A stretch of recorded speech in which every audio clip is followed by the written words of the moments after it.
According to Conquest, the catastrophe of the 20th century begins, in fact, with the emergence of the Manifesto of the Communist Party within the West's civil and democratic order. The ideas expressed by Marx and Engels caused significant problems in the world for more than 5 generations. 1025 Let's look, then, at the world situation of 1848, the year of the Manifesto's fatal publication. Let's begin with Great Britain, which for Conquest is one of the 2 centers for the exclusive and superior Anglo-Celtic community, and therefore true civilization. And yet, around the middle of the 19th century, according to Tocqueville, the industrial area of Manchester and the working-class neighbourhoods look like an infected labyrinth in hell itself. The miserable slums are the last refuge that man can find between misery and death. Nevertheless, the unfortunate souls who live in those hovels draw the jealousy of some of their peers. Let's now move on to the workhouses, again turning to the French liberal. They are the site of the most horrendous and repugnant misery. On one side those unable to work or who await their death, on the other women and children were crammed together like pigs in the mud of their pigsty. It's hard to avoid stepping on a half-naked body. In France, the popular classes don't accept these conditions.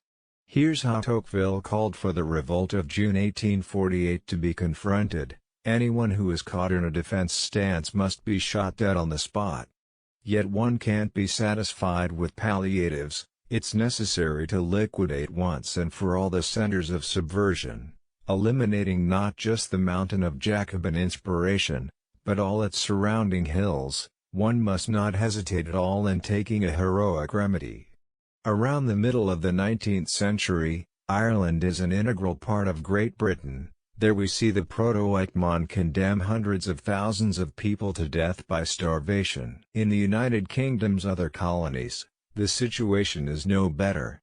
In 1835, the Viceroy of India informs London about the consequences from the destruction of the local textile artisanry, wiped out by British industry. It's a state of misery that can hardly find precedence in the history of commerce. The bones of textile workers whiten the plains of India. The tragedy doesn't stop there.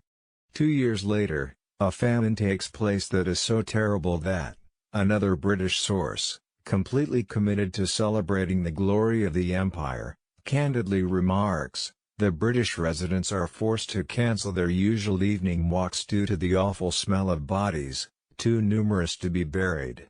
There doesn't appear to be any improved prospects for evening walks. The successive outbreaks of cholera and smallpox decimated a part of the population that had survived the famine. 1026 The slaughter isn't just the result of objective economic processes. In New Zealand, the Times observes in 1864, the settlers, strengthened by the support from the London government, carried out the extermination of the natives. And now we'll see what happens in the other center of the Anglo-Celtic community and true civilization.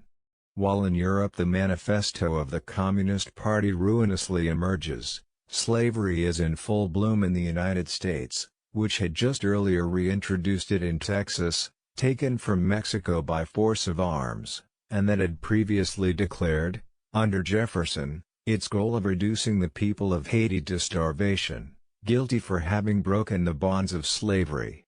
In the United States, the tragedy suffered by the Native Americans is added to the tragedy suffered by black people.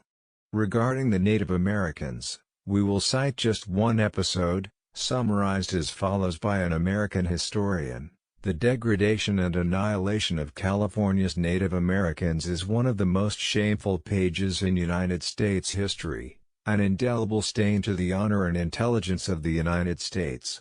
It wasn't a war, but a type of public sport. In relation to the colonial peoples or the people of colonial origin, the brutality of Western civil and democratic order is not only put into practice, but also explicitly theorized by authors embraced as part of the liberal pantheon without any issues. Tocqueville invites his fellow patriots to not allow themselves to be hindered by residual moral scruples and to accept reality. To complete the conquest of Algeria, which in no way can be renounced, it's inevitable that crops will be burned, silos will be emptied, and finally we will overpower unarmed men, women and children. Yet, it's necessary to go further, as is revealed by a terrible slogan: destroy everything that resembles a permanent concentration of people, in other words, a city. Don't allow any city to survive or emerge in the regions controlled by Abdulkader. 1027. The flattering depiction that Conquest traces of the world before the publication of the Manifesto of the Communist Party can be compared to a similar one that is traced of slave society by a critic of abolitionism at the start of the 19th century, quote, protected against the adversities of life, surrounded by comforts unknown to most European countries, secure in the enjoyment of their property, treated in illness with expenses and attention that you will search for in vain in those celebrated hospitals in England, protected and respected during the pains of old age, with their children and their families in peace relieved once they had performed important services. This was the true, unembellished picture of how our Negroes were administered.